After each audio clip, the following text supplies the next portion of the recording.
Why does it appear that God shows mercy to some and not to others? I said, are there any questions? He said, yeah, if there is a good God, why doesn't he stop all the evil in the world? Why does a loving God allow natural disasters? Why does it seem that some receive mercy while others suffer? Dr. Frank Turek tackles this tough question, referencing Jesus' words in Luke 13, the reality of living in a fallen world, and the ripple effect, how God's plan works beyond what we can see.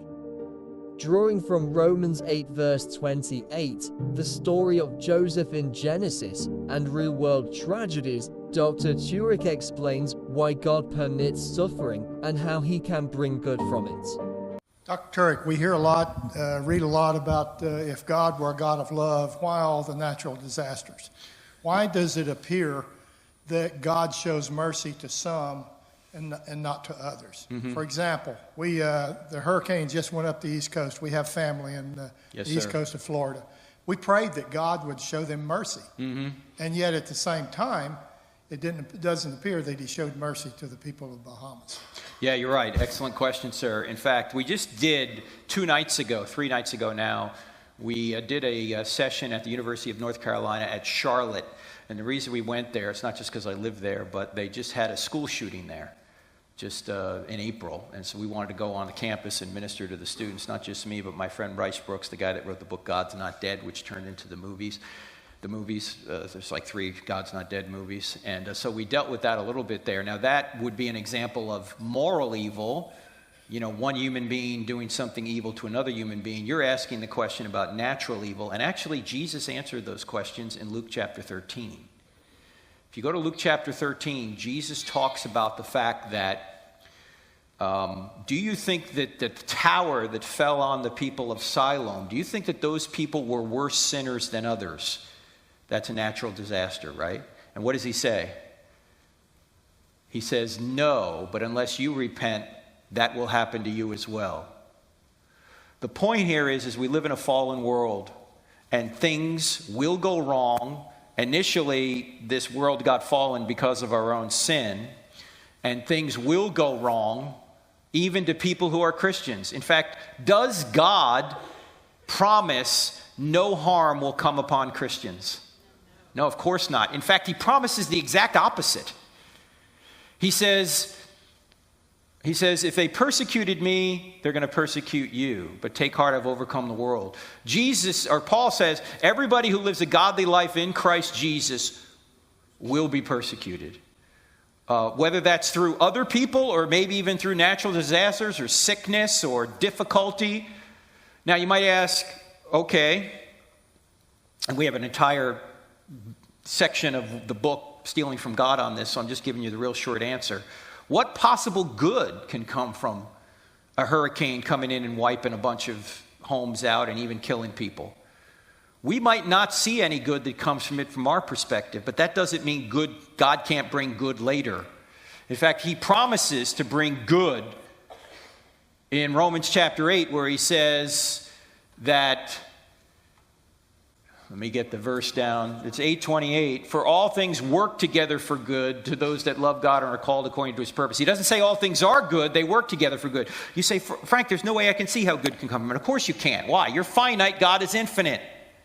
In fact, I've struggled with this question a lot, particularly when it comes to evil. Not just natural disasters, but, somebody comes in and shoots somebody else. Why would God allow that to continue? And I was at Michigan State. This had to be 10 years ago. I was going through the I don't have enough faith to be an atheist material, and I knew there was a militant atheist in the audience because he sat through the entire 2-hour presentation like this. And I had some pretty good jokes in there. And he didn't crack a smile once. So I knew as soon as the Q&A was going to come up, he was going to have something to say. So I said, are there any questions? He was sitting over there where you are right now. I said, are there any questions? He said, yeah, if there is a good God, why doesn't he stop all the evil in the world? I said, sir, that is an excellent question.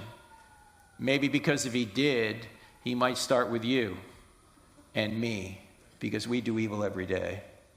If God wanted to end all the evil in the world, he could. He could just take us out. He could stop our free will.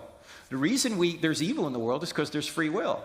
Free will gives the possibility for evil, but it's the only way you can have love. God could have created robots, but they're not loving beings.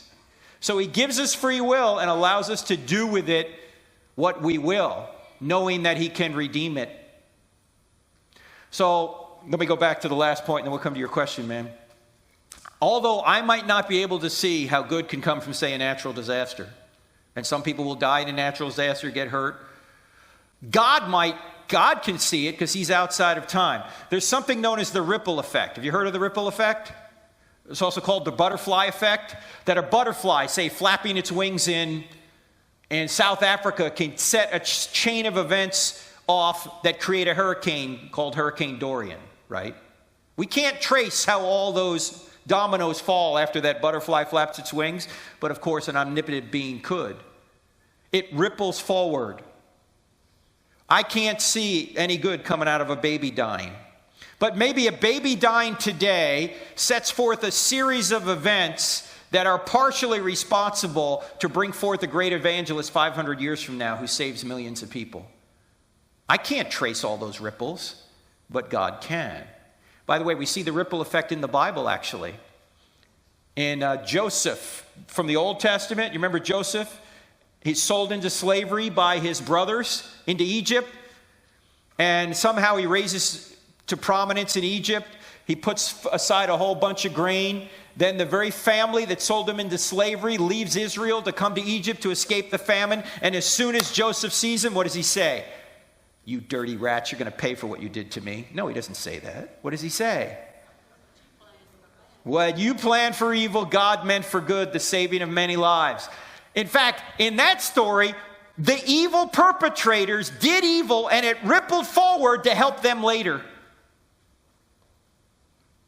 Too often you don't even see that, right? You see it in that story. So the ripple effect enables me to trust God when I can't see the outcome. Thanks for watching. Subscribe for more thought-provoking discussions.